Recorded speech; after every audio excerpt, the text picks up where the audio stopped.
bonjour et bienvenue à votre numéro de Parlons droit. C'est un plaisir, encore une fois, de nous tenir devant vous afin de discuter d'un sujet.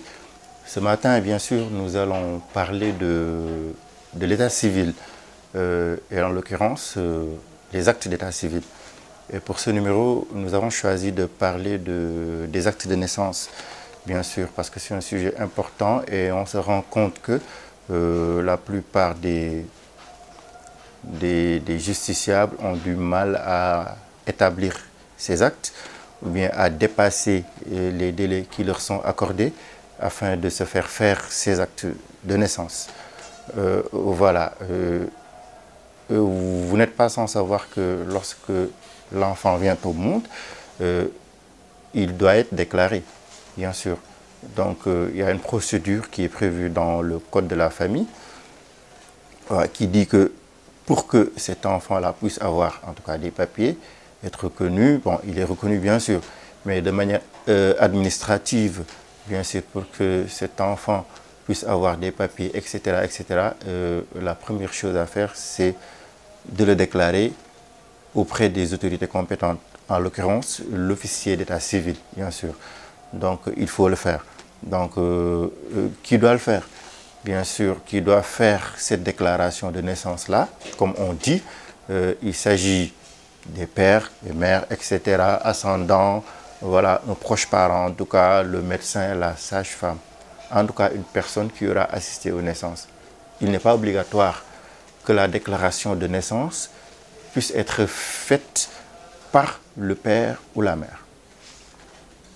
Maintenant, on dit les délais.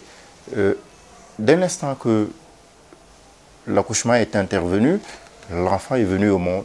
À partir de ce moment-là, on dit que les déclarants ont 1 mois afin de faire déclarer cette naissance-là. 1 mois. 1 mois, vous allez voir l'officier d'état civil pour faire la déclaration. 1 mois. Maintenant, si toutefois, bien sûr, cette déclaration n'a pas été faite dans le mois, la loi prévoit également, si on est dans un village, bien sûr, que le chef de village peut faire la déclaration. Ou bien le délégué de quartier, il peut faire la déclaration. Dépasser le mois, je dis. Parce qu'on considère que là, le délégué de quartier ou bien le chef de village, en tout cas, on ne peut pas les considérer comme étant des proches parents. C'est pourquoi on met encore un délai supplémentaire de 15 jours. D'abord, la loi dit 1 mois par les proches parents, père, mère, etc., etc. Maintenant, si ça n'a pas été fait dans ce délai d'1 mois, dépasser ce mois-là, le chef de village entre en compte, entre en ligne de mire. Le délégué de quartier également peut le faire dans un délai de 15 jours. C'est important. Les délais sont importants parce que arrivé à un moment donné, on ne peut plus le faire ou bien si on le fait, et ça va en tout cas engendrer certaines conséquences. Maintenant, si on se rend compte qu'effectivement, dans ce délai de 1 mois, 15 jours également, l'officier d'état civil n'a pas été tenu au courant, en tout cas la déclaration de la naissance n'a pas été faite auprès de l'officier d'état civil, on dit que cette déclaration peut encore être faite. Cette déclaration-là peut encore être faite. Sauf que si on l'a fait, cette fois-ci, l'officier d'état civil va préciser dans l'acte que la déclaration a été faite de manière tardive. Et là, le délai, ce n'est plus 1 mois, 15 jours, mais 1 an. Depuis la naissance, cette déclaration peut être faite. C'est-à-dire là, on a dépassé 1 mois où les proches ou le médecin ou la sage-femme ou la matrone peut le faire. 15 jours où le chef de village ou le chef de quartier peut le faire. Et maintenant, nous avons dépassé ce 1 mois, 15 jours. Maintenant, dans le délai dans cette année-là, également, toute personne peut le faire.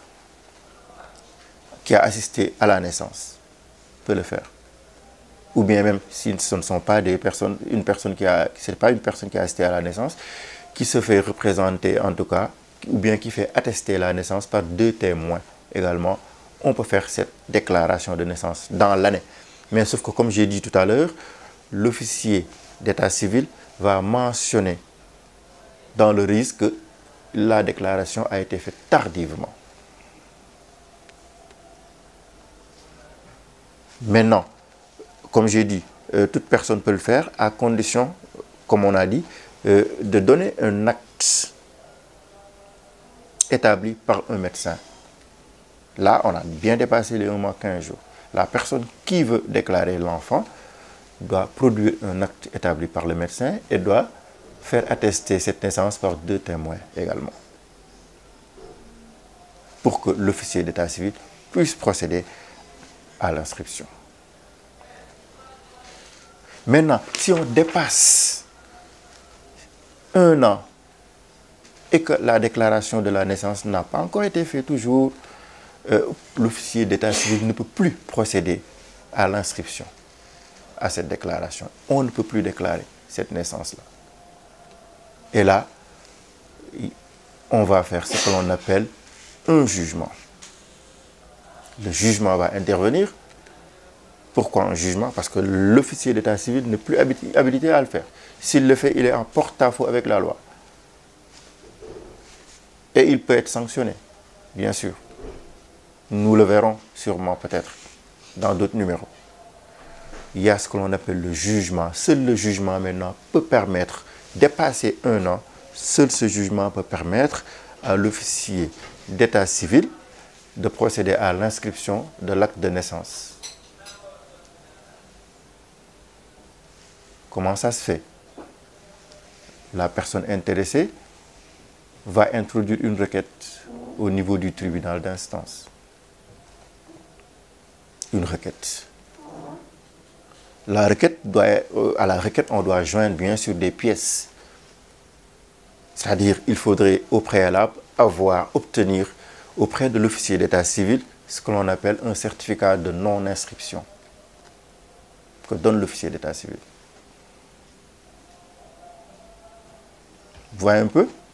Le certificat de non-inscription, également le certificat d'accouchement que l'on va joindre à la requête.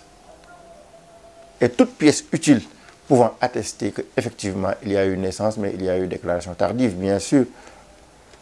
Dans la requête, souvent au tribunal, on demande également des témoins. Donc il y aura bien entendu les photocopies légalisées, donc des pièces d'identité des témoins également. Tout cela va être joint à la requête et on va demander maintenant au juge de nous accorder le bénéfice de ressaisir l'officier d'état civil pour que ce dernier puisse procéder à l'inscription. C'est-à-dire, on fait la déclaration. Maintenant, le juge, s'il est saisi, bien sûr, il peut donner le dossier au procureur parce que également le procureur, comme on dit, le ministère public doit être là. Le ministère public peut même faire appel. C'est-à-dire, il peut être au courant que voilà, il y a eu des irrégularités. Il est contre le fait que le juge puisse donner la possibilité à l'officier d'état civil de procéder à l'inscription. Le procureur peut bien être contre. C'est pourquoi souvent le juge, s'il est saisi, il peut transmettre le dossier, il peut informer le procureur. Charge au procureur de faire peut-être des conclusions, de dire s'il est d'accord ou pas. Mais ça se fait. En tout état de cause, si selon les circonstances de l'espèce, selon les enquêtes qui ont été menées, parce qu'effectivement, la loi prévoit que si toutefois, par exemple, les pièces qui doivent être jointes à la requête sont inexistantes, bien que là, moi, je me dis qu'il s'agit d'une incohérence, parce que la loi nous dit au niveau de l'article, de l'alinéa 4, je pense, de l'article 87, que la requête est non recevable si on n'y joint pas, par exemple, le certificat de non-inscription, etc. Ce sont des pièces. Et au niveau de l'alinéa 5, la loi nous dit encore une fois que si il n'y a pas de pièces jointes, le juge peut ouvrir une enquête. Je pense que c'est une incohérence. On ne peut pas nous dire que la requête est recevable. Si la requête n'est pas reçue, comment le juge peut donner une enquête, ouvrir une enquête? Mais bref, c'est possible quand même. Mais juste dire qu'il s'agit d'une incohérence au niveau de la réglementation qui nous dit que la requête est non recevable si on ne joint pas ces pièces. Et plus loin, qui nous dit maintenant, si le juge est saisi et qu'il n'y a pas de pièces, le juge va faire une enquête parce qu'il n'y a pas de pièces. Donc c'est ça. En tout état de cause, à la suite des enquêtes ou bien à la suite des pièces qui ont été déposées et qui ont été jointes à la requête aux fins d'autoriser l'officier d'état civil de procéder à l'inscription. À la suite de tout ça et des analyses et du jugement, maintenant, le juge donne ce que l'on appelle un jugement de déclaration tardive de naissance. Et à la suite de cela, maintenant, que le requérant prend le jugement et se rend chez l'officier d'état civil. Et maintenant, le juge donne à cet officier-là la possibilité de procéder à l'inscription. C'est ce que l'on appelle communément jugement au Sénégal. Et là aussi, en parlant de jugement, il y a une chose à retenir. Souvent, les gens qui le font ce que l'on appelle une fraude à la loi. On fait un jugement simplement parce que la déclaration n'a pas été faite du tout. Mais ici au Sénégal, vous voyez une personne qui a 18 ans qui dit que je veux diminuer mon âge. On ne diminue pas son âge. Toutes ces personnes-là sont en fraude. Ils doivent être condamnés pour fraude à la loi. On ne diminue pas son âge. Ça, il faudrait que les Sénégalais le comprennent. On fait un jugement simplement parce que lorsqu'on est né, on n'a pas été déclaré chez l'officier d'état civil. C'est seulement dans ce cas-là que maintenant on introduit cette requête au fin maintenant de saisir le juge pour que le juge puisse autoriser un officier d'état civil à prendre votre déclaration. On peut le faire quand même. Vous pouvez avoir 18 ans sans pour autant être déclaré, on l'a vu. Donc vous faites ce jugement-là. D'où le jugement. Le non-jugement, c'est le juge qui juge, excusez-moi de la redondance, et qui donne maintenant la possibilité à l'officier d'état civil de procéder à l'inscription. Mais toutes les personnes qui vont vous dire que j'ai diminué mon âge sont en désaccord, en tout cas, par rapport à la loi. Ils sont en fraude. C'est une fraude à la loi et ils peuvent être condamnés. On le fait pour tromper la religion du tribunal, mais on ne trompe pas le tribunal. Si vous êtes pris la main dans le sac, c'est des sanctions pénales qui sont là. Donc il faudrait qu'on le sait également, on ne diminue pas son âge. Ça, c'était une précision qu'il fallait faire. Voilà, par rapport au jugement, pour dire que maintenant, si vous ne respectez pas le délai d'1 an, que la personne n'a pas été déclarée, le juge peut autoriser, bien sûr, l'officier d'état civil maintenant à prendre votre déclaration de naissance. C'est important. Donc, on déclare un enfant qui est né. Mais on peut être dans une situation où, par exemple, l'enfant, la femme qui accouche d'un enfant qui est mort. C'est ce que l'on appelle l'enfant mort-né. Là également, cet enfant mort-né-là, on peut procéder à son inscription. Mais cette fois-ci, on ne l'inscrit pas dans le registre de naissance. Automatiquement, l'officier qui prend la déclaration inscrit simplement qu'il constate qu'on a déclaré un enfant qui n'est pas né vivant.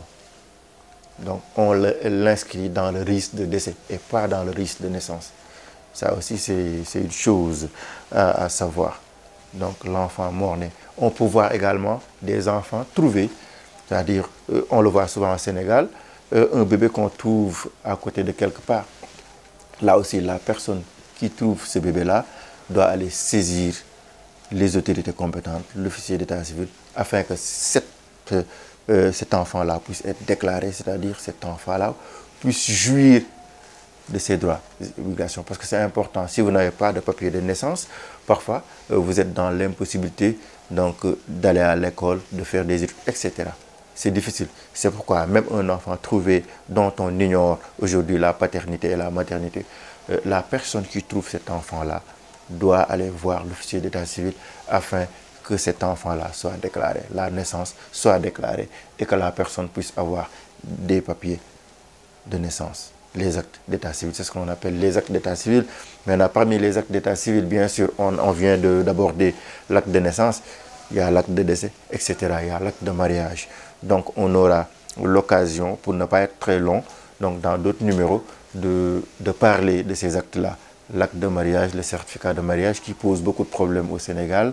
Voilà, les hommes qui pensent que s'il y a un certificat de mariage, la femme a plus de droits. Non, au contraire, avoir le certificat de mariage bénéficie au couple. Donc c'est des éclaircissements que nous aurons à faire avec vous par rapport à tout cela. Donc on verra les actes de mariage, les actes de décès, etc.